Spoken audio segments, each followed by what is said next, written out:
Hey everybody, welcome back to the channel, and today we'll be discussing how you can fix your live wallpaper not working on your iPhone. What you need to do is just go to your settings, and under settings you need to go to the battery option here. Just tap on the battery option and you need to make sure that your low power mode is not on. Because if you turn on this low power mode, it will automatically disable your live wallpaper to save the battery. So make sure that it is disabled like that, like this. And another thing which you need to take care of, that the live photo which you have taken from your iPhone is detectable by iPhone that it's a live photo. For example, like if I take the photo like this and I move, make sure that the live button is on. This is the live option. If you turn it off, the live option will off. To take the photo, just tap in to turn on the live option.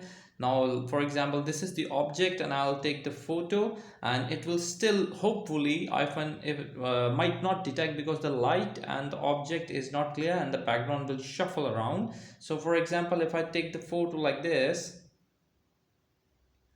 for example, if I take successfully the photo like this, what you need to do is just go over here and set it as a wallpaper.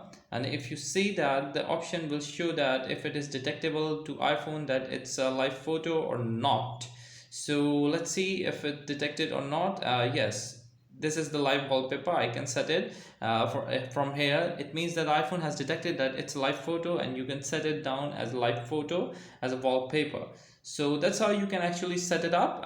If any of your photo isn't working, it means that the iPhone is not able to detect the photo which you have taken. So you might have to take another one, and the previous one is actually useless to create the motion of the photo, so, or animation of the photo. So that's how you can actually take a live photo into your home screen wallpaper.